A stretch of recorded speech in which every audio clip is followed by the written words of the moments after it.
Y ahora sí está bien, ¿verdad? Ahora sí, doctor, perfecto. Ya. Entonces, esta es la idea de la primera clase, es más o menos ubicarlos en qué es lo que es reumatología. Entonces, lo más, digamos, lo más básico que hay que aprender es diferenciar artralgias de artritis. Luego vamos a hablar acerca de más o menos cómo es que personalmente abordo los pacientes. Em, Primero, hay tres especialidades, esto siempre lo digo, hay tres especialidades incomprendidas en la medicina: reumato, oftalmo y dermato. En oftalmología, no creo que haya muchos de ustedes que sepan examinar un fondo de ojo o ver lo que hay que ver en el fondo de ojo, ¿no? Son muy poquitos probablemente. Es algo casi exclusivo de los oftalmólogos y pocos de nosotros sabemos hacerlo. Personalmente tampoco lo sé todavía. En dermatología, lo mismo, ¿no? Describirle las lesiones al dermatólogo es difícil, ¿no? Porque a pesar de que las lesiones básicas, los conceptos de las lesiones básicas los tenemos casi todos, describir una lesión para que le sea útil a un dermatólogo es difícil, porque sus diagnósticos son muy observacionales, no tienes que mirar la lesión y eso te hace acordar a qué lesión es. Y lo de nosotros de reumato, no saben describir ni las características del dolor, de si tiene o no sinovitis, si más o menos qué datos son útiles para guiar, ¿no? Eso es algo de estas tres especialidades que nadie más, o sea, ninguna otra especialidad lo entiende o lo puede traducir a los demás. Por ejemplo, oftalmo, fuera de nosotros tratar una conjuntivitis bacteriana o chalazo enterigium, no hacemos más, no sabemos más. En dermato, alergia y hongos, quizás la mayoría de cosas que podemos hacer y más cosas no podemos hacer. Reumato, darle algo para el dolor temporalmente, es lo que la mayoría suele hacer, ¿no? Sin llegar a un diagnóstico. Entonces, acá hay cosas que todos tenemos que aprender. Si es que aún no han rotado, no han hecho oftalmo y dermato, aprovechenlo para que pues, les sea útil más adelante. Y como siempre, digo, si me quieren interrumpir durante la exposición por alguna pregunta o duda, normal me pueden interrumpir, no hay problema, no me van a quitar el hilo. Entonces, ¿qué hacemos con el paciente cuando viene con dolor? Si es dolor, hay que definir primero si es dolor articular o no articular, o sea, extraarticular. Eh, Estas son la manera como se diferencia, pero tiene más o menos utilidad de acuerdo a la articulación donde uno esté evaluando. Por ejemplo, estas de aquí suelen ser más útiles para articulaciones medianas o grandes, no suelen ser muy útiles para articulaciones pequeñas, pero más o menos esa es la idea. Digamos, si es articular, el dolor es un dolor profundo o no localizado. Uno le pregunta al paciente, ¿dónde te duele, no? Y el paciente te dice, no sé, doctor, me duele la muñeca, pero ¿en qué parte de la muñeca? No, no sé, toda la muñeca, te dice. Cuando es no articular, o sea, extraarticular, algún tendón, algún ligamento o algo así. Entonces el paciente te dice, sí, doctor, me duele la muñeca, pero me duele aquí, con el índice te lo señala, ¿no? Una parte muy puntual de la muñeca, por ejemplo. Entonces, si te da un dolor difuso, no localizado, probablemente sea un problema de la misma articulación de la muñeca, y si te da un dolor muy bien localizado en un punto muy exquisito, probablemente sea extraarticular, algún tendón, ligamento, algo así. ¿Qué es provocado? Sí, el dolor es provocado, empeorado con movimientos activos y pasivos, es articular, y solo pasivo es no articular. ¿Qué es movimiento activo y pasivo? El activo es el que el paciente mismo hace, ¿no? Uno le pide, señor, ¿sabes qué? Flexiona el codo, el señor mueve el codo. Y pasivos, alguien le flexiona el codo, alguien le agarra el brazo, la muñeca y le dobla el codo, ¿no? Eso es pasivo. Alguien más te lo hace, el examinador lo hace. En los rangos articulares, según mi manera de ver, la localización del dolor y los rangos es la parte más útil de todos estos tres. Los rangos articulares están disminuidos en la parte articular y los rangos están conservados en la extra, en la no articular. ¿Cómo entienden esto? Más o menos como un ejemplo de la puerta, ¿no? La puerta tiene bisagras. Las bisagras, cuando están viejas, dañadas, corroídas, esa puerta no abre por completo ni tampoco cierra, ¿no? Por completo se queda semiabierta o no llega a lo que normalmente una bisagra nueva llega. Entonces, así se entiende, ¿no? Las articulaciones son como bisagras y cuando están gastadas, dañadas, destruidas, el rango normal que tienen, porque todas las articulaciones tienen un rango normal de movimiento, se ve disminuido. Y cuando es extraarticular, o sea, siguiendo el ejemplo fuera de la bisagra, no sé, pues que un tornillo de la bisagra esté mal puesto, que eso sería extraarticular, no interfiere con la movilidad de la puerta, ¿no? Algo así funciona. Y el crujido, estabilidad, bloqueo, deformidad, flogosis ayudan para la parte articular, pero no siempre son útiles. Por ejemplo, yo entiendo que si buscan libros de semiología un poco antiguos, van a encontrar que buscar flogosis en manos era lo que tenían que hacer antes, ¿no? Y no necesariamente ya eso es útil ahora, ¿no? Por lo menos, y para que uno encuentre así es algo muy severo, muy tardío, ¿no? Ya no sería tan útil. Sí sigue siendo útil en grandes, ¿no? La rodilla, el hombro, quizás el codo, sí, sí es útil encontrar flogosis, pero en pequeñitas no mucho. Entonces ya tenemos más o menos una idea de cómo diferenciamos el dolor articular del extraarticular. Una vez que encontramos que es articular, ¿no? O sea, dentro de la articulación hay que definir, ¿es artralgia, es artritis? ¿Qué es artritis, no? Es se traduce más o menos como la inflamación de la sinovial. Casi todas las artritis o sea, tienen que ver con la sinovia, la inflaman y por eso pasa. Y artralgia es cuando no está inflamada la sinovia. Entonces, ¿cómo vemos esto clínicamente? Acá en la foto ustedes am, pueden ver que estas interfalangicas proximales están evidentemente hinchadas, ¿no? Esto todo el mundo lo puede ver. Pero, ¿cómo lo vemos nosotros clínicamente? Hacemos algo que es contar, es el conteo articular. El conteo articular es examinar las articulaciones. Hay una técnica para esto, ¿no? Interfalangias proximales, metacarpos, muñecas, codos, hombros, rodillas, tobillos, pies. Hay técnica para esto. Pero en resumen, ¿qué es lo que se hace acá? Se agarra y esta es una manito, digamos, ¿no? Esta es una falange, y esta es la articulación. Lo que se hace es sentir la línea. Esto es una articulación normal, que es cero. Em, Palpamos y sentimos la línea articular. Se siente como una depresión, en donde correspondería la articulación, terminando digamos, el ejemplo de las falanges acá. Le decimos nosotros DTL, ¿no? El D es dolor, T tumefacción y L es el rango de movilidad. En el caso de sinovitis, la tumefacción sería 0, que es normal, 1, que es moderada, 2, perdón, 1 que es leve, 2 que es moderada, 3 que es severo. Entonces, esta articulación que es normal, que tiene así un poquitito de líquido, que es esto anecoico que ven acá, lo anecoico es negrito, eh, es un poquito de líquido que todas las articulaciones tienen. Acá hay una sinovitis leve, el líquido está un poco más aumentado acá, ¿no? Y esto es palpable porque se siente. De lo que antes uno sentía la línea articular acá, una depresión, ya lo siente lleno más o menos como de un líquido, una gelatina, algo así es más o menos para que entienda.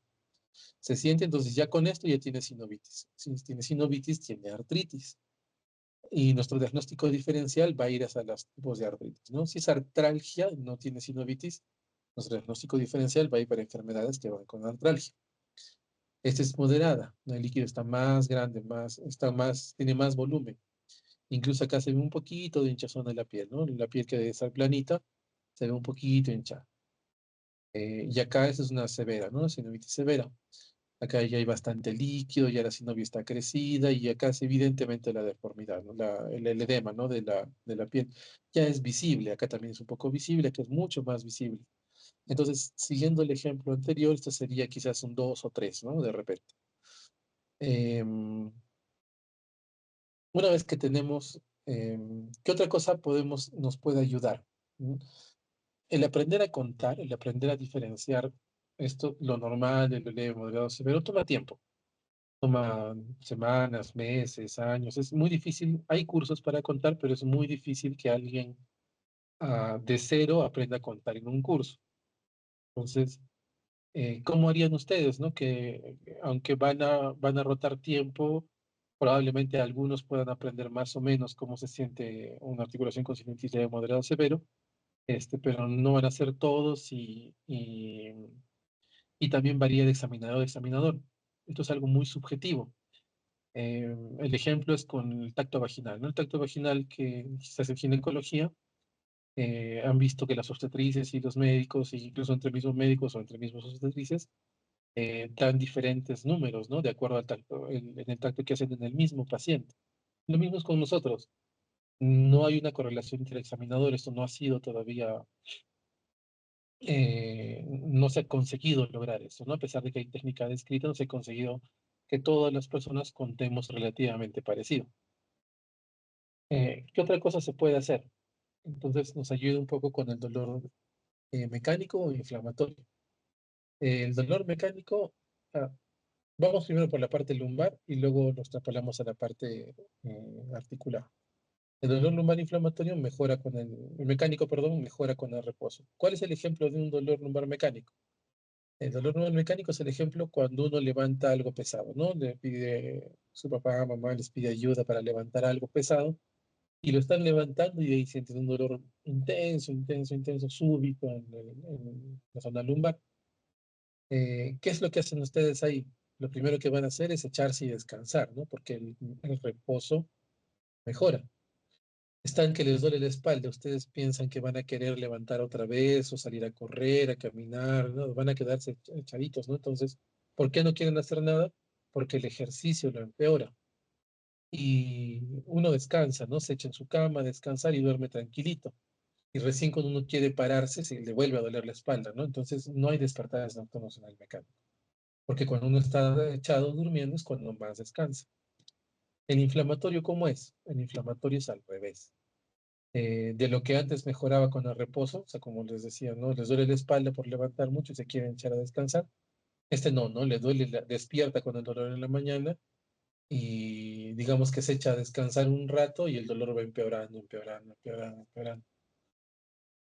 O llega de trabajar, ¿no? Que es otra cosa que se pregunta, llega a trabajar a su casa y se sienta a ver televisión o se echa a ver televisión y ahí empieza el dolor, ¿no? En el día no tenía nada porque en el día mejora con el ejercicio. Se sienten, ¿no? Van al gimnasio, ya no les duele, llegan a su casa a descansar y otra vez les empieza a doler. Y está asociado a despertares nocturnos, o sea, el dolor empeora tanto con el reposo que cuando uno reposa más que cuando está dormido, el dolor empeora mucho más. Empeora tanto que al paciente lo despierta. O sea, es el dolor lo que le termina despertando. No la, no digamos que fue al baño y se dio cuenta que le dolía, no, es el dolor lo que le hace abrir los ojos.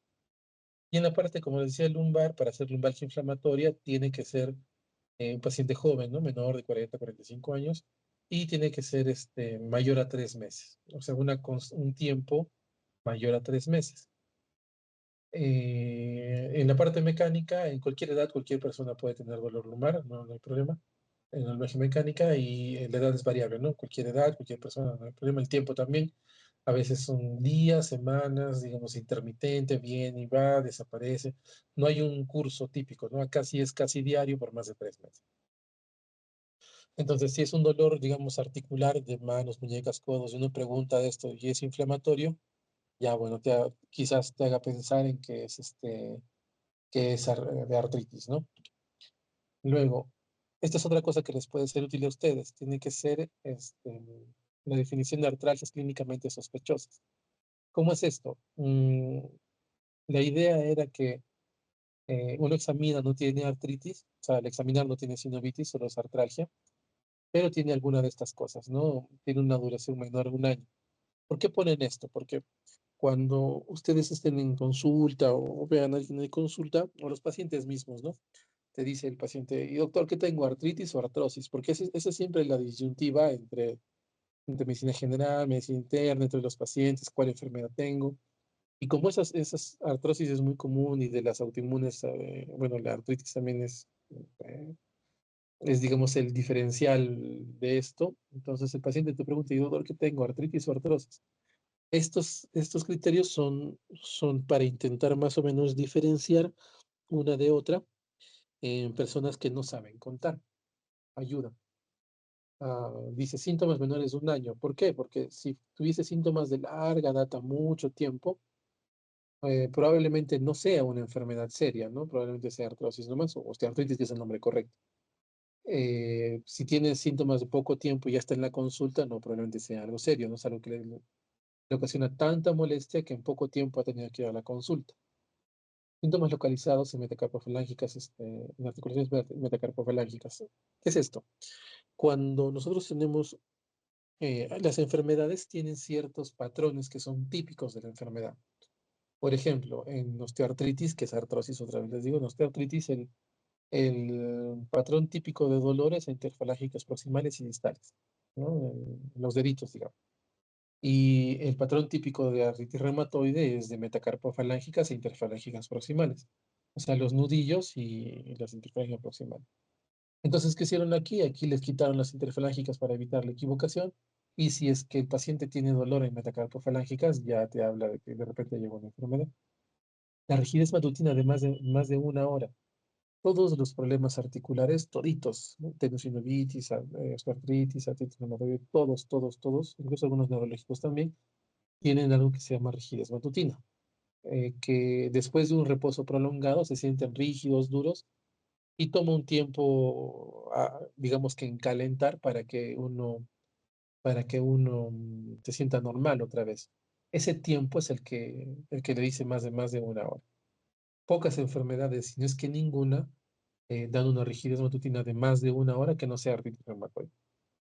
Porque todas las demás dan rigidez de 5 minutos, 10 minutos, osteoartritis da rigidez de media hora y así, ¿no? Entonces, si tiene más de una hora, probablemente estés con un paciente con artritis reumatoide. Síntomas más severos presentados en la mañana, como les dije, la parte de mecánico inflamatorio, ¿no? El inflamatorio empeora con el reposo y en la mañana cuando estás despertando es cuando has reposado más tiempo, ¿no? Un familiar con artritis reumatoide también, ¿no? Ayuda un poco. El examen físico, acá hay dos cosas. Uno es dificultad para hacer el puño. Este es el puño, ¿no? Como ven acá, como cuando uno va a dar un golpe, cierra todo el puño por completo. ¿Y qué pasa con los pacientes con artritis? La sinovitis es tan grande en las articulaciones que no le permite completar el rango, como tenemos que articular. Y como no le permite completar el rango de las metacarpos y de las interferencias proximales y distales, ya no cierra el puño por completo, entonces no tiene un puño incompleto.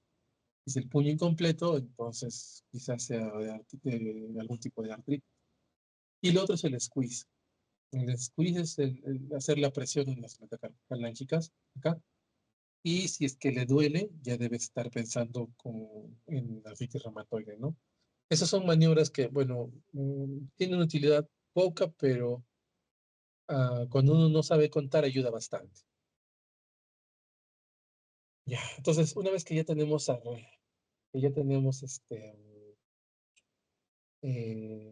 nuestro paciente ya definido como artritis, entonces hay que preguntarle cuánto tiempo tiene la artritis. De esto hay varias maneras de clasificarlo. Se puede clasificar como aguda, como crónica, como subaguda, de acuerdo al tiempo, y ahí puede ser monoartritis, oligoartritis, poliartritis.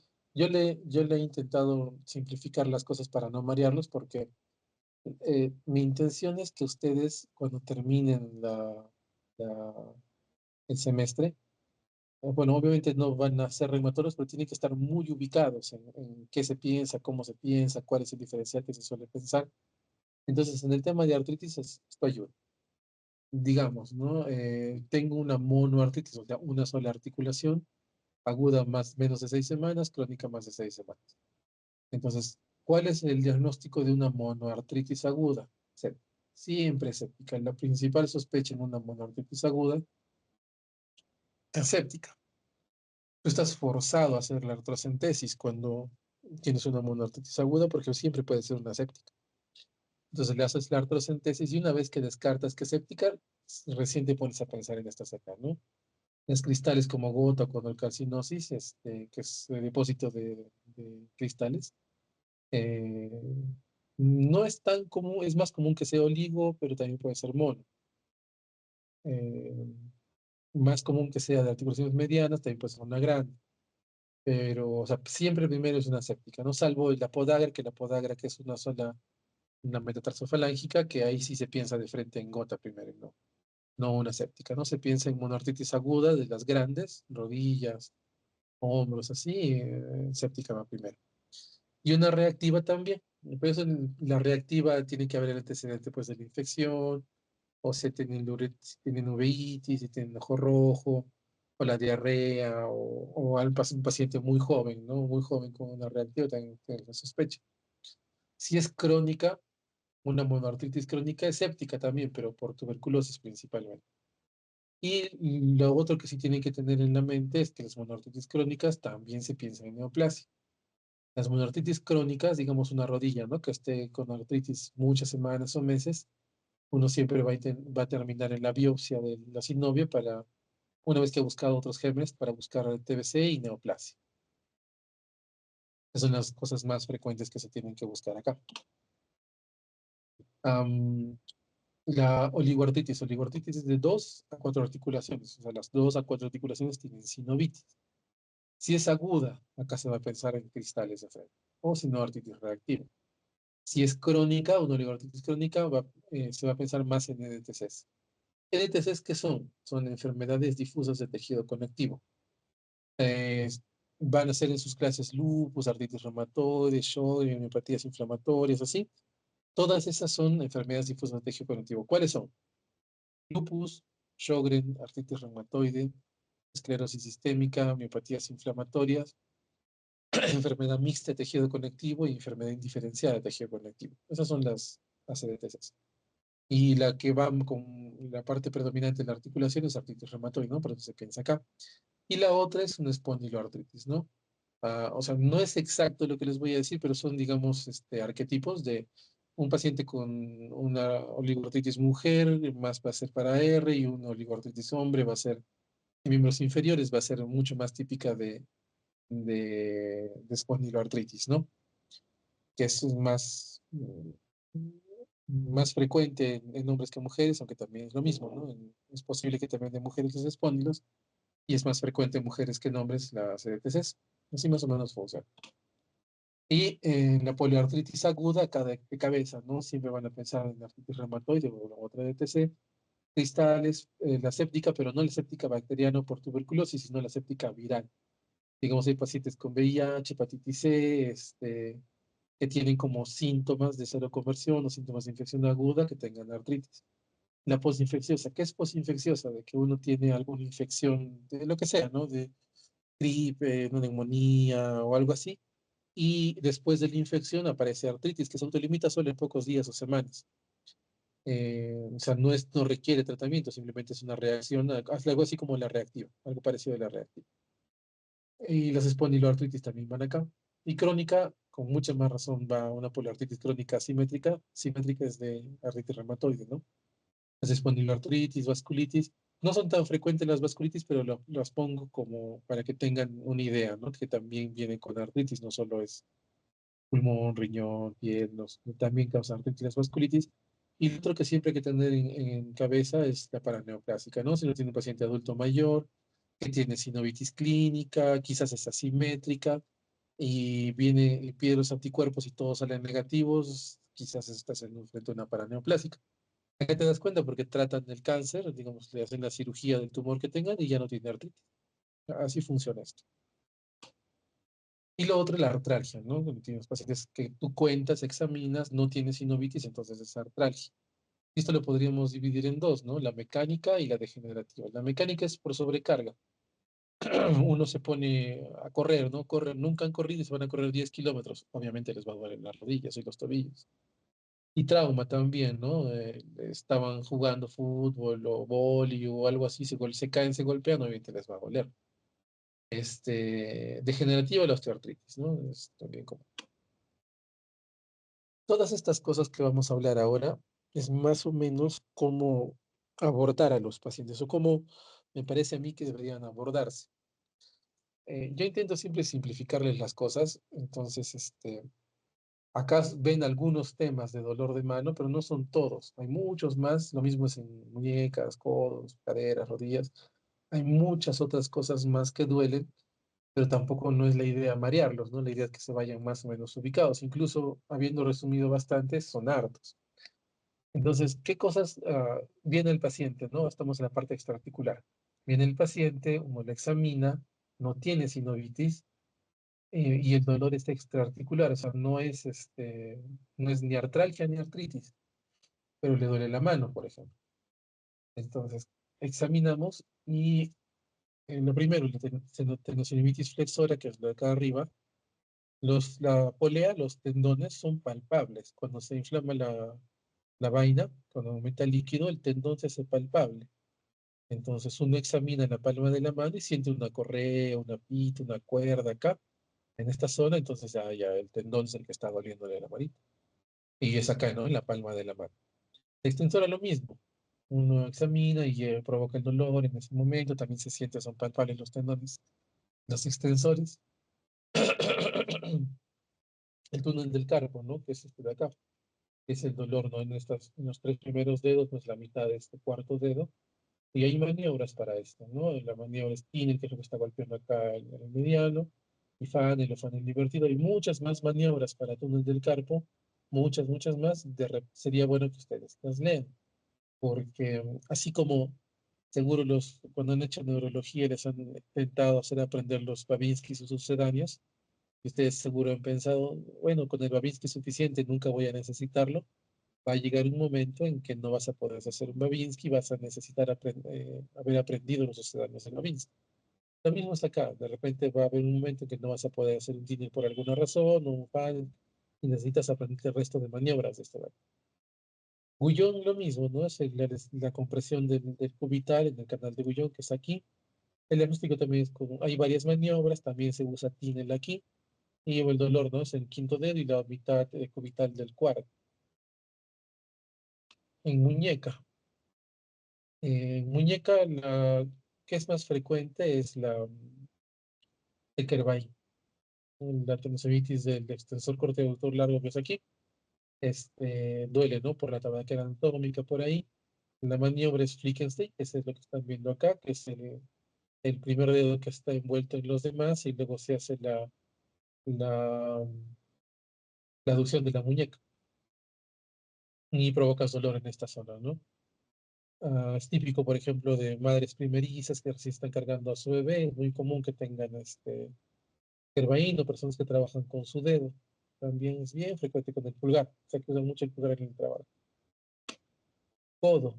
Entonces, las dos más fáciles en codo son epicondilitis lateral y medial, ¿no? Que son estas dos de aquí, el codo tenista, codo golfista, ¿no? Codo tenista sería la lateral y el lateral que es esta y la de golfista sería el medial. ¿Qué es lo que pasa acá? Son microdesgarros en los tendones que se insertan en los epicóndilos. ¿Qué movimientos los provocan? Estos movimientos son los de pronación, supinación y flexión y extensión de muñeca. Todos los músculos que se insertan en los epicóndilos hacen esos dos movimientos, ¿no? Pronosupinación y flexión y extensión. Entonces, todos los trabajos que tengan que ver con movimientos repetitivos de esos movimientos van a ocasionar epicondilitis en los pacientes. Hay varias maniobras, ¿no? Se van a dar cuenta de las maniobras que se usan para tendones, como el caso del Kervain, es hacer el movimiento opuesto al que están haciendo, al que el tendón está, al cual es su función, digamos, para estirarlo y provocarle el dolor. Lo mismo es acá. En los epicondilitis, tú provocas el dolor contra la flexión, contra resistencia de la muñeca o contra la extensión, contra resistencia de la muñeca, dependiendo si es lateral o dependiendo si es medial, ¿no? Uno le hace, digamos, flexiona la muñeca y le pone un poco de fuerza y provocas el dolor en el así más o menos funciona, pero hay muchas otras maniobras que, como les dije, siempre conviene aprenderse más.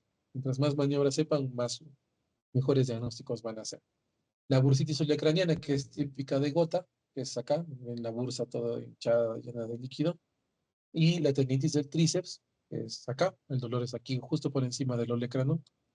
Eso es típico de personas que hacen ejercicio, por supuesto la imagen acá, ¿no? Las personas que hacen ejercicio con mala técnica al inicio, les duele pues, el tríceps, hacen su tendinitis del tríceps. El hombro. Am, en el hombro, eh, la causa más frecuente de lejos, más del 95% de las veces, es el manguito rotado. Extracto supraescapular, espinoso, supraespinoso y redondo menor. Entonces, casi siempre, así solo por estadísticas, sin examinar al paciente, solo sabiendo que le duele el hombro, pidiendo una ecografía o una resonancia, más fácil una ecografía, más barato también, van a atinarle al diagnóstico, ¿no? ¿Cómo se examina ah, ya, va a poner la ecografía para el diagnóstico, pero ¿qué otra utilidad tiene? En semiología hay maniobras para cada tendón, para cada uno de estos tendones, para yo saber cuál es el que está lesionado. Pero eso clínicamente no es muy útil porque eh, no va a cambiar mi tratamiento. Digamos que lo quiere infiltrar, la infiltración del hombro va a llegar a la mayoría de los tendones. Digamos que quiere hacer terapia física, ya que de estos músculos hacen movimientos parecidos, la terapia va a terminar sirviendo para todos. ¿Qué es lo que es más útil de acá? Es buscar el desgarro, porque el desgarro sí cambia mi tratamiento. Entonces, ¿cómo se ve en ecografía? Este es el tendón, es el supraespinoso. Los demás se ven parecidos, solo cambias, ¿no? Un poco el ángulo, pero me sirve de ejemplo.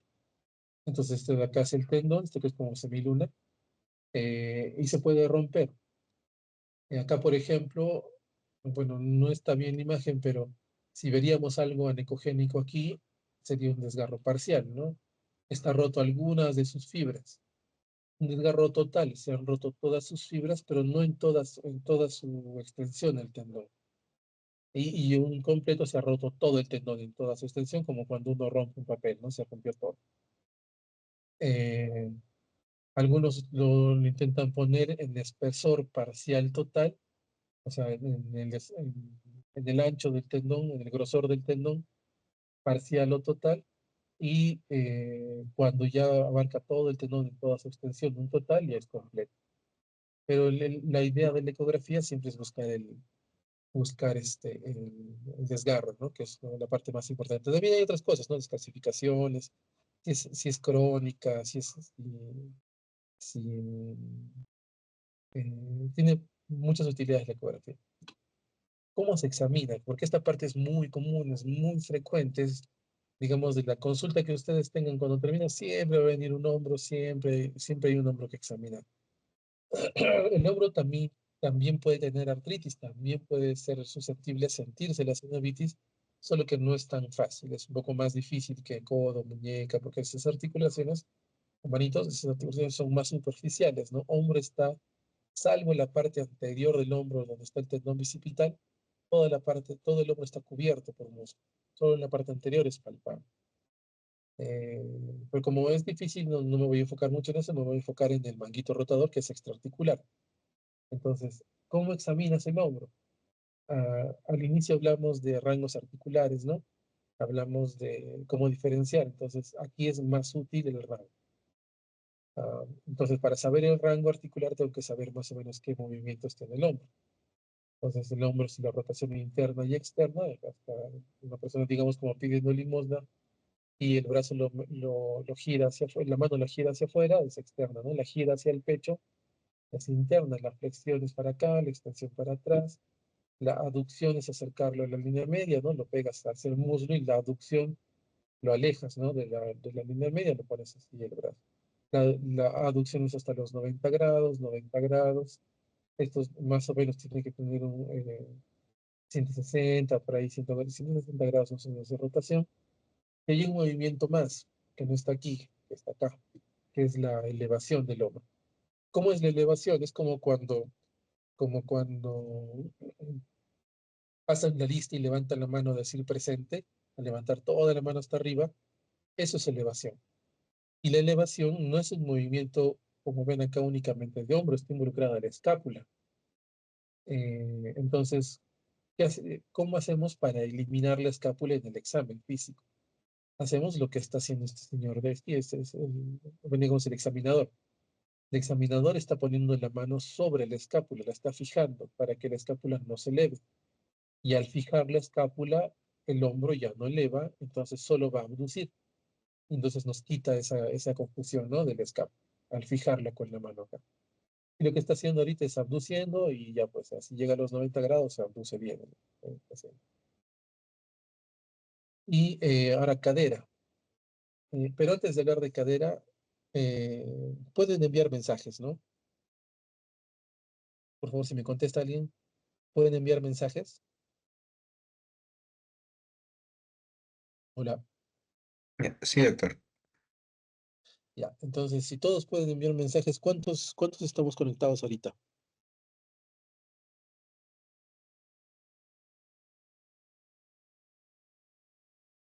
¿Cuántos 23, estamos doctor. conectados? ¿Cuántos? 23. Ya, entonces, espero más de 20 mensajes, ¿ya? Eh, ¿Dónde está la cadera? Entonces, ahí tienen una pregunta. Ahí tienen un examen, digamos, y manden mensajitos. ¿Dónde crees que están? ¿En el sitio uno, en el sitio 2, 3 o 4? Así, rapidito nomás, por favor, si no se pasa el tiempo.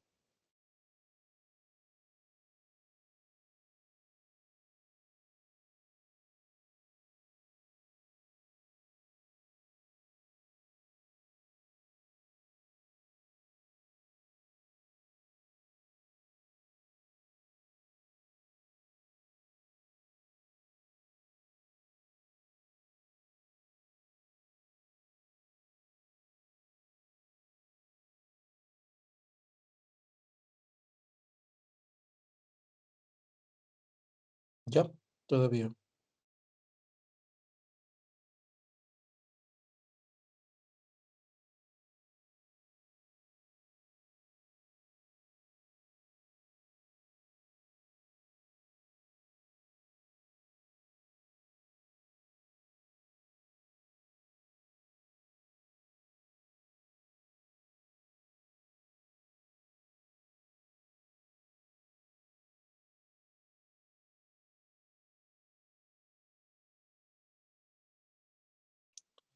No miro los mensajes. Si no, voy a llamar así por lista o voy a llamar a quien me conteste.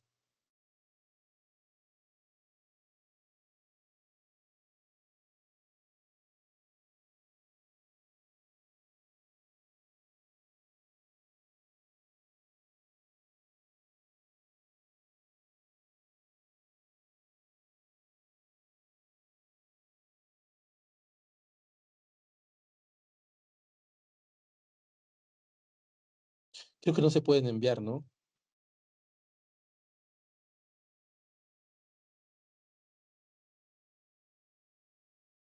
Así se envió, doctor. Está en el chat.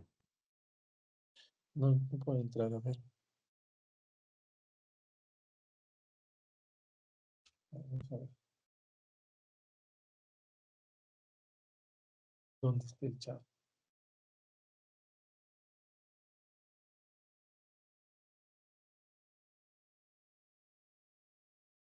A ver si me puedes guiar dónde están los mensajitos.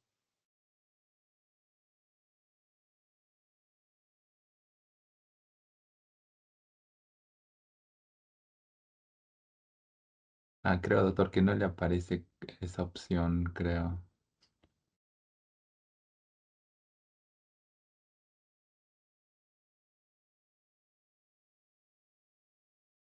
A ver. Ya, entonces, un favorcito. Dime qué número, más o menos hazme un promedio de qué números han salido qué. ¿Cuál es más frecuente? ¿Cuál es menos frecuente? Ah, el más ¿Cuál? frecuente es el número uno con, no sé, un 90%. Luego está 2 con 2 personas y 4, solo uno. Ya, entonces la mayoría sí está ubicada. Eh, ¿Por qué pongo esto? Porque es muy frecuente que mm, los pacientes se confundan. Los pacientes van a decir que su cadera es acá atrás, en la zona lumbar. Van a decir mi cadera aquí, ¿no? Se agarran la columna o ribita de los glúteos y dicen que es su cadera. O se agarran los glúteos y dicen que es su cadera. O se agarran la parte lateral del muslo, más o menos donde está el trocánter mayor, y piensan que es su cadera. Cuando no, la zona de dolor de cadera es en la ingle, ¿ya? Es el sitio típico de dolor de dolor de cadera. Entonces hay que sacarnos la cabeza y guiar a los pacientes para que no se confundan en dónde duele la cadera, ¿no? Si yo les digo a todos ahorita, agárrense el apéndice, yo estoy seguro que todos van a agarrarse el punto de Magurni, ¿no? Que es el sitio típico del apéndice. Entonces, si alguien les pregunta dónde duele la cadera, es la ingle, ¿ya? Entonces es la ingle, ¿no? Donde tiene que doler. Y esto es más o menos un escaneo de un libro ya antiguo, para que vean que no me estoy inventando nada. Acá describe, ¿no? La ingle como la zona de dolor, y el punto articular anterior, el triángulo de Scarpa, que es donde duelen las articulaciones de la cadera. Entonces es en la ingle, ¿ya? Para que no se confundan con la otra vez. Y en la cadera, eso sí, como extra les pongo, todas, la cadera si no es palpable. El hombro con mucha dificultad se puede palpar si tiene sinovitis o no, pero la cadera no. La cadera no es palpable. Yo no sé si tiene sinovitis o no. Entonces, lo máximo que se puede hacer con la cadera es verificar que el dolor sea en la misma cadera, y también si la afección de la cadera es leve, moderada o severa. Entonces, para esto hay un montón de maniobras en cadera, pero hay maniobras que evalúan la flexión de cadera, la extensión de cadera, la abducción de cadera y la rotación. En esta de acá que está evaluando es evaluar la rotación de la cadera.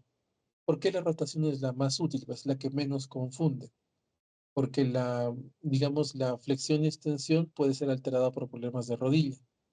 La aducción, por problemas de columna. Entonces, no necesariamente, o sea, no es tan limpio el examen. En la rotación sí, muy pocas cosas pueden falsearme una provocación de dolor a la rotación de la cadera o el rango en la rotación de la cadera. Entonces, más o menos así se rota. Se pone la rodilla en 90 grados, lo que está con la pierna, y se hace igual que la rotación del hombro. Se la rota para un lado, para adentro, para la interna, y la fuera la externa, ¿no? Y ahí se evalúa el rango. El rango también uno tiene que aprenderse de memoria cuánto de rango tiene la rotación, que es lo más útil. Y la bursitis trocantérica, que es lo que la gente suele confundir con cadera, lo que suelen agarrar la cadera, es dolor en la zona lateral del muslo, ¿no? Este es el tendón del glúteo medio, y este es el trocánter mayor, y entre el tendón y el trocánter está la bursa, que es lo que suele doler ahí, ¿no? Am, Rodilla. En rodillas hay muchas cosas que duelen en la rodilla. ¿Cómo yo lo suelo abordar? Si el paciente te dice te duele la rodilla, no solo vas a pedirle la radiografía, ¿no? Asumiendo que es intraarticular y nada más. Hay un montón de estructuras en la rodilla que pueden doler. Entonces, ¿qué más suelo hacer yo? Yo suelo preguntarles, ¿no? ¿Dónde duele la rodilla? ¿Duele adelante? ¿Duele en los costados, interno o externo? ¿O duele atrás? ¿No? Entonces, si me duele adelante, yo voy a pensar en un patelofemoral, que es un problema de la rótula, una tendinitis rotuliana, el tendón rotuliano acá. Si me dicen la parte lateral interna o externa, voy a pensar en meniscopatía, los cruzados anteriores o posteriores, perdón, los ligamentos colaterales o laterales interno y externo, porque los cruzados anteriores y posteriores son anterior y posterior, ¿no? El dolor. Si me dice laterales, tendinitis de pata de ganso, que es la parte interna de la rodilla, o el síndrome de banda iliotibial, que es la parte externa de la rodilla. Si me dice posterior, voy a pensar en una tendinitis isquiotibiales, un quiste de Becker, y hay muchas más estructuras en la rodilla que pueden doler. Entonces, ahí sí conviene, como les decía, buscarse maniobras. Yo que les sugiero a ustedes de que lo mínimo, mínimo, mínimo que pueden buscarse es decidir una maniobra para cada estructura, porque son tantas que a veces la memoria nos es un poco difícil. Entonces, al menos una maniobra para cada estructura. Hay maniobras muy difíciles, muy fáciles, con mucha sensibilidad, con mucha especificidad, pero al menos escojan una sola maniobra, ¿no? Para examinar la rodilla. Seguro todos conocen bostezo y cajón, que son las más, digamos, conocidas. El bostezo para los colaterales interno y externo, y el cajón para los cruzados anterior y posterior, pero hay muchas otras más estructuras que duelen, ¿no? Y nadie creo que nunca les ha tocado. Entonces ahí sí tendrían que tener ustedes el trabajo de buscar cada maniobra para cada esto, porque esta clase no es de semiología. Se supone que ya han rotado eso, ¿no? En tobillo. Si rodilla les dije que son un montón, en tobillo son muchas más. Cada articulación pequeña, cada ligamento, cada tendón tiene una zona de dolor, un cuadro. Entonces es mucho más complicado que rodilla. Hay muchas más estructuras que duelen. Entonces yo les he intentado resumir en las que yo considero son las más frecuentes. Vamos por el tendón de Aquiles en primer lugar, que es este de aquí. El tendón de Aquiles es palpable. obviamente el paciente se va a quejar en la parte posterior del tobillo, ¿no?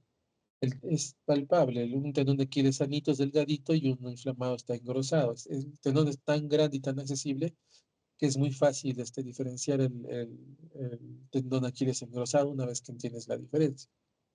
La tendinocinivitis del tibial anterior y posterior, acá, ¿no? El tibial anterior, el tibial posterior, o sea, por el malleolo, ¿no? Anterior al malleolo es el tibial anterior, posterior al malleolo el tibial posterior. Y la zona de dolor es esta, ¿no? Anterior al malleolo, perdón, posterior al malleolo, anterior al malleolo. El túnel del tarso es este de aquí. Es algo muy típico que pasa después de esguinces de tobillo. Están caminando, se tuercen el tobillo, están con su yeso, reposo un par de semanas y después dejan el yeso y persiste el dolor en toda esta zona lateral, lateral externa del tobillo, anterolateral externo. Entonces hay un sitio que se llama seno del tarso, que es muy típico que después de esguinces persiste el dolor. No hay una prueba acá, simplemente o sea, no hay una prueba diagnóstica. ¿Sí? Cuando tienes la sospecha, hay maniobras para esto y tú lo infiltras, ¿no? Lo infiltras del seno del tarso y si el dolor desaparecerá eso. Es prueba terapéutica. El túnel del tarso es este de acá, no es el equivalente del túnel del carpo. Solo que es con el tibial posterior, el nervio tibial posterior, y causa el hormiguero de mecimiento en la planta y zona lateral, lateral interna del tobillo. Y este es el de los peroneos, laterales. Causa dolor en la zona lateral externa del tobillo, acá. Y el dolor típico, así muy, muy, muy, muy típico, es en la cabeza del quinto metatarsiano, que es acá. Una presión ahí y prácticamente es diagnóstico de tendinitis de peroneos.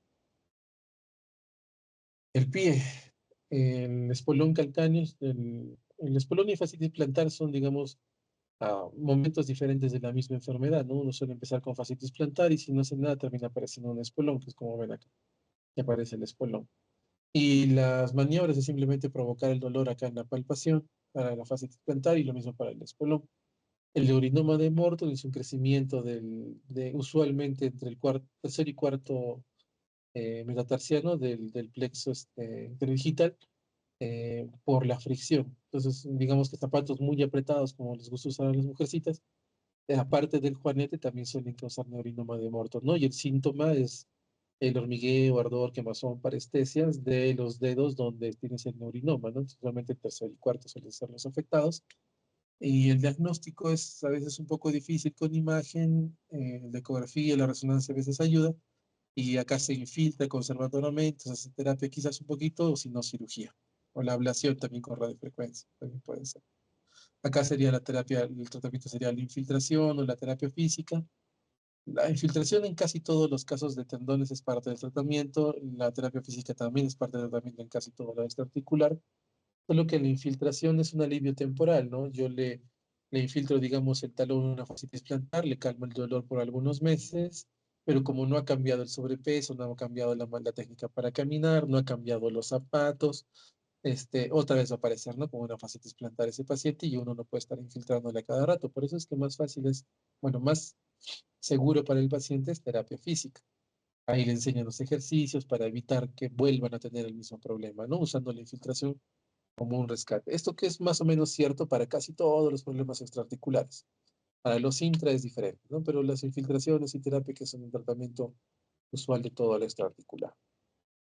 Luego, esto es digamos, una yapa, un tipo o algo así, porque se van a dar cuenta que el diagnóstico de nosotros está, o en toda medicina generalmente, el diagnóstico está prácticamente hecho desde la anamnesis. Más 50% de los diagnósticos están en la anamnesis, 25% en el examen físico y otro 25% en el laboratorio. Hasta quizás más examen físico, diría yo.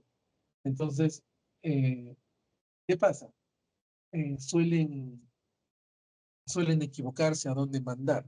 Seguro los que han rotado conmigo ya han visto, ¿no? De que algunos colegas de medicina interna general terminan enviándome cosas a mí cuando debieron mandarlo al neurólogo y viceversa también al neurólogo cuando debieron mandarlo a mí. Entonces, esto es como que un tip para ustedes en la parte de columna, ¿no? Lo vivimos en cervical, dorsal y lumbar.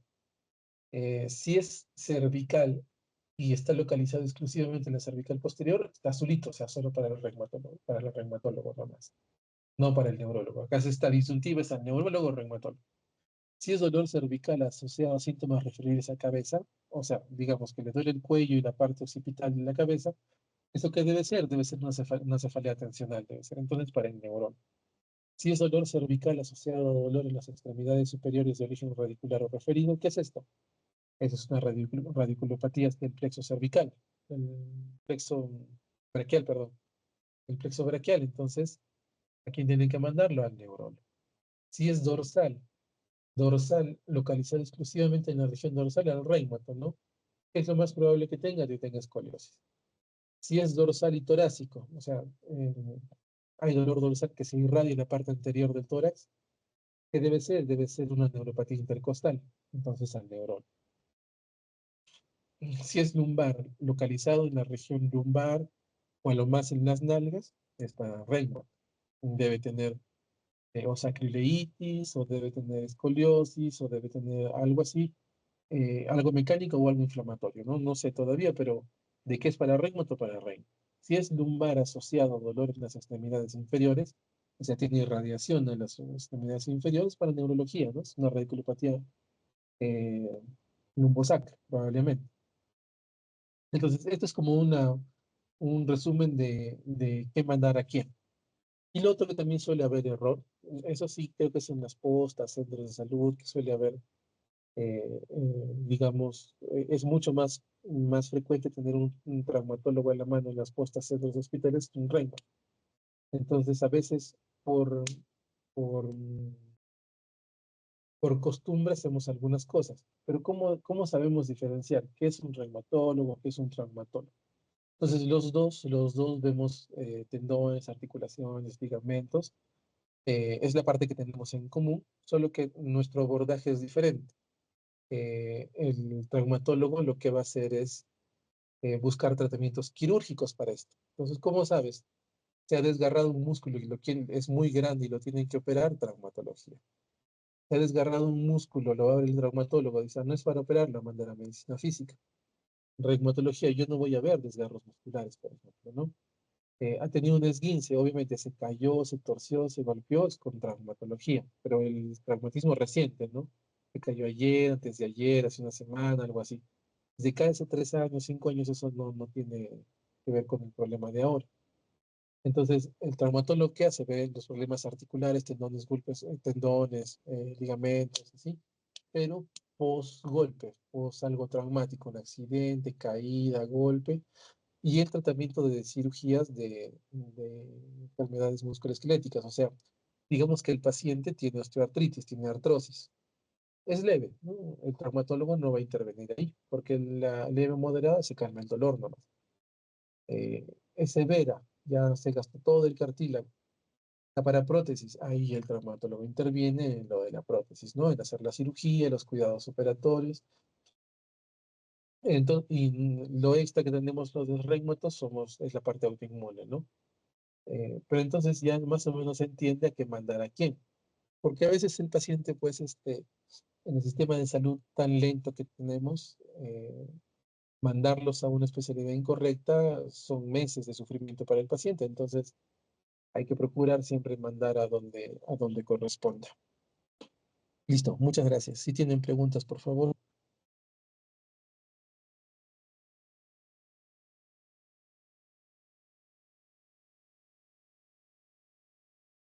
Doctor, yo tengo una duda. Sí. Em, decía al principio de que las inflamatorias, el dolor en las articulaciones es en las mañanas como es al revés que ¿cómo se dice? Las otras, ¿no? Que al movimiento empeoraba. En cambio, el inflamatorio al reposo. Doctor, ¿hay una explicación que explica esto? O sea, patológicamente, ¿por qué al reposo empeora? Ah, no, no me la sé por lo menos.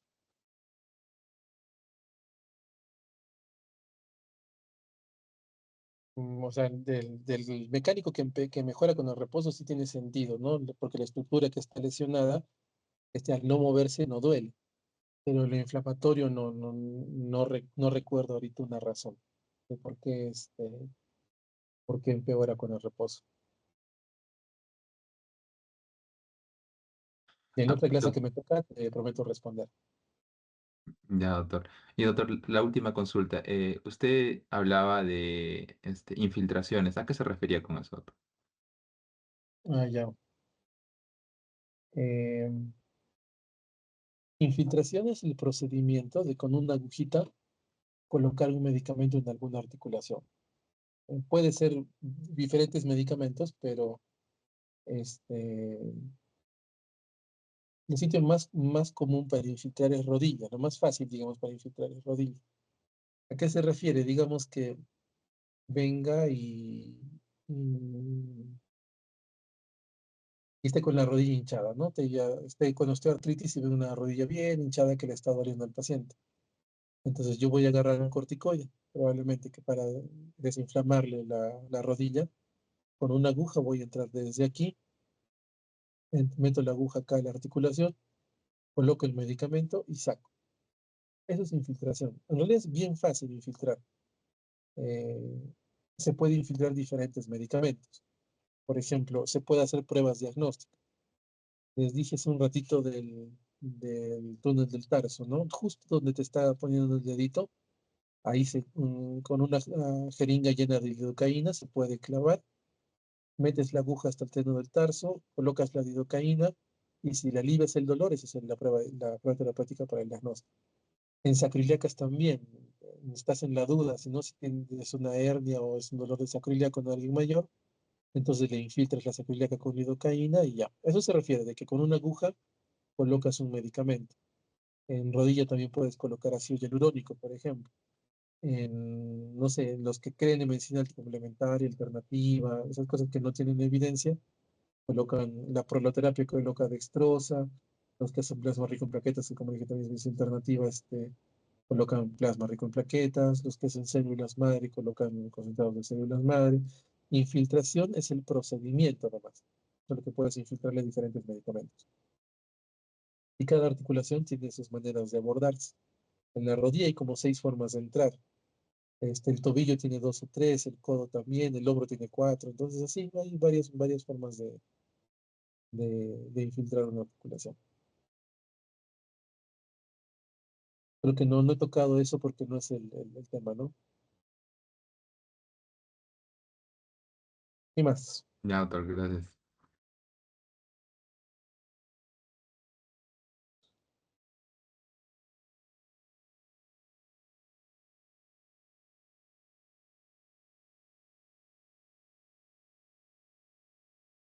¿Alguien más?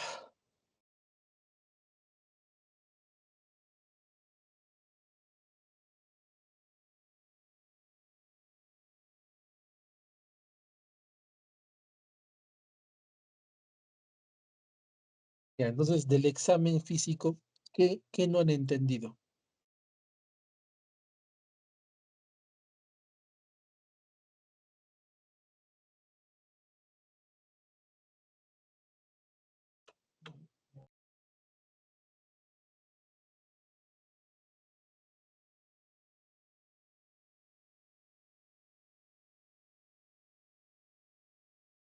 ¿Sí entendieron lo de conteo?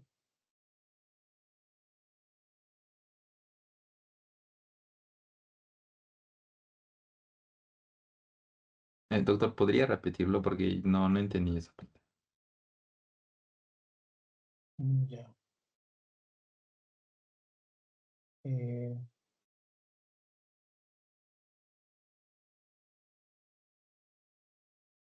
cuando, cuando nosotros examinamos, lo que intentas diferenciar es eh, lo normal de artritis, ¿ya? Cuando tú buscas libros de semiología, te van a hablar de el aumento de volumen de las manos, ¿no? Como esta mano de aquí. Acá todo el mundo, tu amigo, tu vecino, todo el mundo te va a decir, oye, estás enfermo de algo, ¿no? Porque ve tu mano hinchada.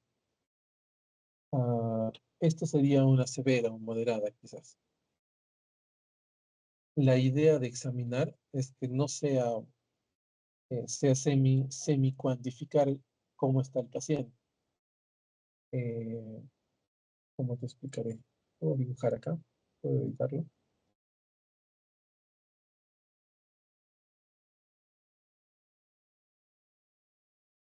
Bueno, entonces, digamos, tipo, esto es la piel, esto es un huesito, esto es un huesito, falange, falange, ¿no? Y esta es la piel.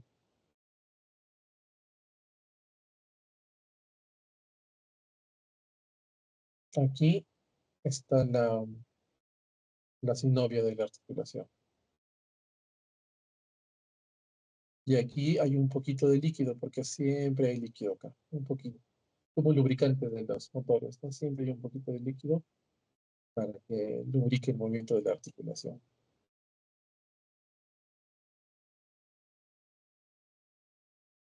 Y ya está. Y entonces, ¿nosotros qué hacemos? Cuando uno está examinando, cuando está palpando la dedo, mano, muñeca, codo, lo que sea, estás palpando la piel, la piel, la piel, y de repente en este sitio sientes una depresión así, y la piel otra vez normal. Cuando sientes esta depresión, este huequito, significa que hay tan poquito líquido que esto se siente así, ¿no? Sientes la piel, sientes la piel, sientes la piel, piel, piel, piel, piel, piel, y de repente acá sientes un poquito de depresión, y acá otra vez normal. Cuando examinas,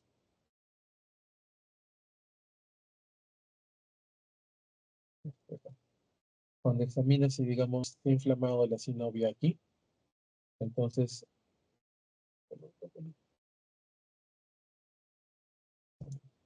se inflama la sinovia, el líquido entonces va a aumentar. El líquido va a aumentar y va a ser así. Se inflama mucho más, va a ser así.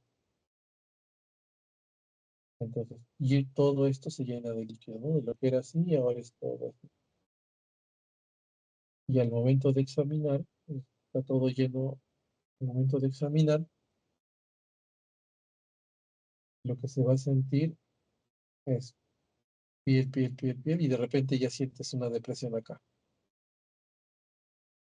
Esto de aquí, esta es piel, digamos. Sentirías la piel, piel, piel, piel, piel, y donde va a corresponder el huequito en la línea articular, ya sientes un poquito de que estuviese lleno acá, como decía, como gelatina o algo así. Y acá, ya desde ahorita, desde aquí ya vas sintiendo la piel toda hinchada. Ya hasta es visible, como en la foto. Y acá pues una manazo, ¿no? Está recontra hinchada, ¿no? Acá ya es visible todo, ya ni siquiera van a ver que a veces solo mirando nomás te das cuenta cuando la artritis es bien severa.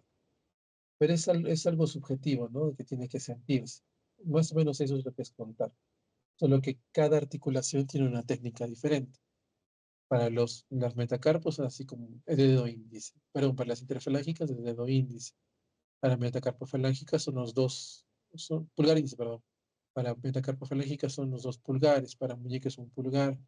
Para el codo es el índice, nada más. Para las rodillas es la oleada y el témpano. Para el tobillo es sentir la línea con el índice. Y así. Es más fácil con paciente que en foto, pero sí es algo que se tiene que, digamos, explicar en vivo, ¿no? Con el mismo paciente, porque así en fotito yo entiendo que entender lo abstracto es difícil, pero más o menos así va. La normal sientes la línea articular y cuando no es normal ya sientes que está rellena de algo, ya no la sientes la línea. ¿Sí? No, no vuelvo a explicarlo de otra manera.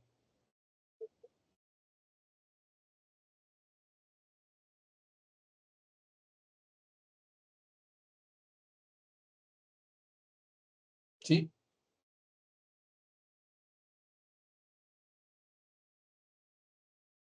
Sí, creo, doctor. ¿Hola? Sí, se entendió mejor. creo.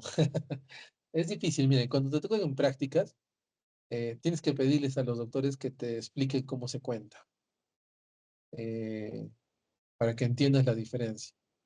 Lo primero que tienes que hacer, o lo vas a tener que hacer, es examinar a tus compañeros, compañeras, para aprender qué es normal. Una vez que entiendes esto que es normal, ya vas a aprender a sentirlo anormal. Solo que es algo que toma mucho tiempo, lastimosamente. No es algo que yo te explico hoy día y mañana ya estás muy bien. Entonces, esta parte no es fácil de aprenderlo solo. Alguien siempre tiene que enseñártelo.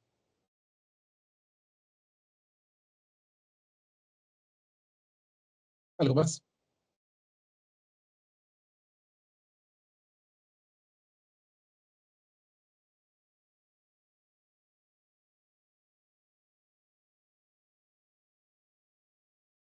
Ya listo. Entonces, eso sería todo.